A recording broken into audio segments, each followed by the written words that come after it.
O Senhor esteja convosco. Proclamação do Evangelho de Jesus Cristo, narrado segundo Mateus. Naquele tempo, Jesus disse aos discípulos: em verdade vos digo, dificilmente um rico entrará no reino dos céus. E digo ainda, é mais fácil um camelo entrar pelo buraco de uma agulha do que um rico entrar no reino de Deus. Ouvindo isso, os discípulos ficaram muito espantados e perguntaram: então, quem pode ser salvo? Jesus olhou para eles e disse: para os homens isso é impossível, mas para Deus tudo é possível. Pedro tomou a palavra e disse a Jesus: vê, nós deixamos tudo e te seguimos. O que haveremos de receber? Jesus respondeu: em verdade vos digo, quando o mundo for renovado e o Filho do Homem se sentar no trono de sua glória, também vós, que me seguistes, havereis de sentar-vos em 12 tronos para julgar as 12 tribos de Israel. E todo aquele que tiver deixado casas, irmãos, irmãs, pai, mãe, filhos, campos, por causa do meu nome, receberá 100 vezes mais e terá como herança a vida eterna. Muitos que agora são os primeiros serão os últimos, e muitos que agora são os últimos serão os primeiros. São para nós, irmãos e irmãs, palavras de salvação. Glória a vós, Senhor. Podemos sentar um instante.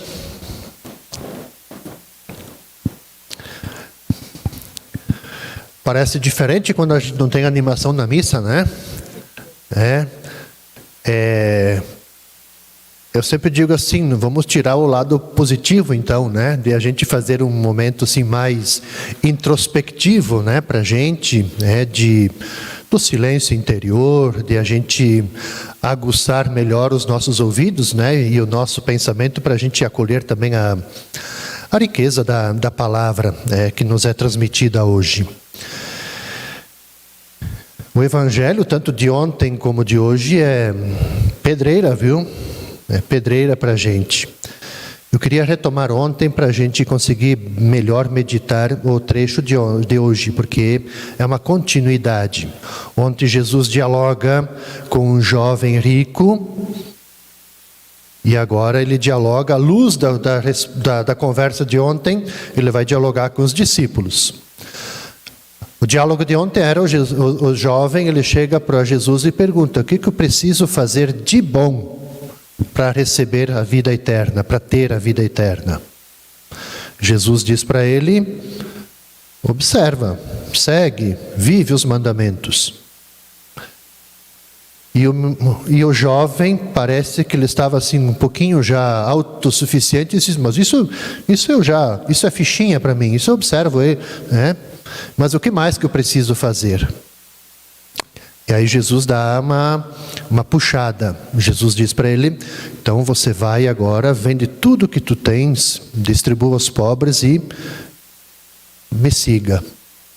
E aí o bicho pegou, né? Ele foi embora, desanimado, desapontado com essa resposta de Jesus. A sequência é o que temos hoje. O jovem se foi e agora os discípulos estão reunidos com Jesus. E Jesus continua, eu acho que matutando a resposta, né, ao diálogo, ao encontro, dizendo: olha, é difícil o rico entrar no reino dos céus. É mais fácil um camelo entrar pelo buraco de uma agulha do que um rico entrar no reino de Deus.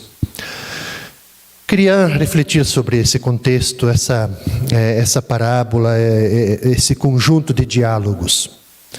Primeiro que o que Jesus quis dialogar com o jovem no Evangelho de ontem, não se trata, e isso é muito importante para nós também hoje, o alcançar a vida eterna, que no fundo é uma busca de todos nós, né? A gente busca a realização, a gente anseia por felicidade. Jesus está dizendo assim: olha, não é suficiente, não é só cumprir a lei. cumprir a norma. Dizer assim, eu observo todos os 10 mandamentos. Porque o cumprimento nem sempre implica seguimento. Eu posso cumprir porque é uma norma, porque é dito. Mas isso não implica algo concreto. O seguimento. Então, eu posso amar a Deus, fico olhando para Deus lá para cima, mas eu esqueço de perceber que Jesus se faz presente na vida, no cotidiano. Então Jesus ele está chamando que o seguimento implica, não é abstrações, mas são coisas concretas, o cotidiano que a gente precisa assumir as atitudes de Jesus. Então, e sobre a questão que talvez assim nos toca, né? Jesus também fala dessa questão. Não se trata quando ele diz assim, então o que é que te falta ainda? Vai, vende as tuas coisas, dá aos pobres, distribui aos pobres, e segue-me. Por que Jesus ele martela nisso? Porque Jesus não está aqui condenando o ser rico. Depois a gente vai ver o sentido da concepção de Jesus, o que ele entende por rico, riqueza. Mas não se trata apenas de ser pobre, mas é muito mais, é a gente ter um compromisso de fato com as pessoas. Como o bom samaritano. Então hoje para nós também, de certa maneira, quando a gente escuta Jesus falar para os discípulos, que dificilmente um rico entrará no reino dos céus, essa comparação com o camelo, quer dizer, pode para nós soar chocante ouvir de Jesus, de que o rico dificilmente vai entrar no reino dos céus. A gente pode ficar pensando assim, será que Jesus tem preconceito? O que tem aí? Porque para Jesus, quando eu digo assim, não se trata apenas de ser pobre.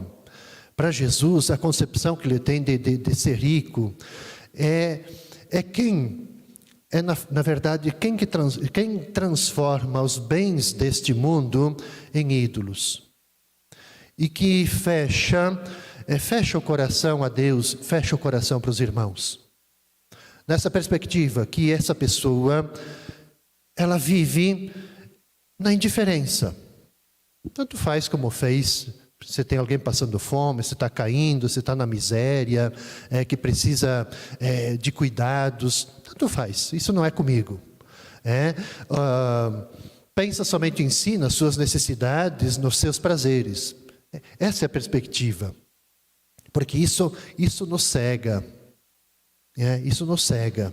Essa é a concepção. Agora, eu queria chamar a atenção do Evangelho, porque nós sempre, todo ano, quando vem esse Evangelho, a gente tenta ficar explicando o que é o buraco da agulha, o que é esse trem de camelo aí, mas ali não está o centro do Evangelho. Não é aí. Eu quero chamar a atenção da centralidade do Evangelho. O centro do Evangelho está na atitude dos discípulos. Eles ficaram espantados. Mas por que eles ficaram espantados? A gente também tem que entender isso. Porque qual era a mentalidade dos discípulos? Vamos recordar um pouquinho o que o Pedro sempre é o porta-voz, né? O Pedro é o porta-voz. Quem é que pode se salvar então? Vê, Jesus, a gente deixou tudo para te seguir e agora tu está dizendo que nós não vamos ter nada? Desapontamento com Jesus, espanto. Por que o espanto? Porque na mentalidade dos discípulos, o fato deles ter largado o ser pescador, ser isso, ser aquilo, na cabeça deles era o quê? Que, estando junto com Jesus, eles teriam reconhecimento, eles teriam retribuição. Retribuição. Ou talvez aquilo que nós falamos hoje seja mais compreensível, prosperidade. Prosperidade. Tanto é que em alguns evangelhos os discípulos estão caminhando e discutindo quem é que vai ficar à direita, quem é que vai ficar à esquerda nos melhores lugares. Retribuição. Essa é a mentalidade. Ora, qual é o desapontamento deles com Jesus? Porque Jesus está dizendo que não tem retribuição o seguimento, não. Mas dizendo assim, a retribuição nessa perspectiva da posse, de ter tesouro, ter a garantia de estar nos primeiros lugares, assim por diante, destaque, honrarias. Jesus dá como que uma rasteira nos discípulos e talvez na nossa própria mentalidade, que nós também muitas vezes cultivamos essa ideia de que também a gente vai ter retribuição. Se eu observo tudo certinho, assim por diante. Então sim, a metáfora que está colocada aqui, ela é forte, revela uma grande dificuldade. Essa perspectiva que Jesus fala aqui, a metáfora do camelo. Mas o importante é exatamente que o Evangelho quer destacar, assim, esse espanto dos discípulos, essa ideia que eles tinham exatamente da retribuição. Deixamos tudo, e agora? O que vamos ter em troca? Então, para nós, quando a gente fala assim, a implicância do seguimento, e por que Jesus fala isso? É porque também muitas vezes, Jesus aqui, aliás, talvez seja importante fazer um outro comentário para entrar na parte final da reflexão, que também, veja, a questão dos bens. Os bens, sim, são importantes para a gente ter a vida digna. No cuidado da família, na educação, no direito que a gente tem ao lazer, enfim, há tantas coisas. A gente pode possuí-los. O que Jesus está trazendo presente aqui é exatamente essa perspectiva de que os bens, eles não podem nos possuir, ditar o ritmo da nossa vida. Essa é a perspectiva. É por isso que ele bate nisso, assim, porque quando a gente é possuído pelos bens, a gente o nosso coração ele fica duro, o nosso coração ele fica frio, a gente fica indiferente. A gente perde a centralidade na pessoa e a gente coloca a centralidade nas coisas. Então, sim, a gente tem que possuir, deve possuir, mas nessa perspectiva de que os bens, eles nos ajudem exatamente a nós e ajudam as pessoas também que estão ao nosso redor.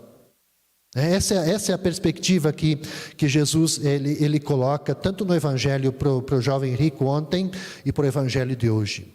No sentido de que os bens, de que a riqueza, enfim, as posses, nos ajudem nessa perspectiva de construir fraternidade, de construir solidariedade e não construir muros, como o Papa Francisco fala tantas vezes nas suas homilias. Ele denuncia, que a gente vira escravo das coisas. E a gente se esquece de estabelecer relações, estabelecermos diálogos entre nós, fraternidade entre nós.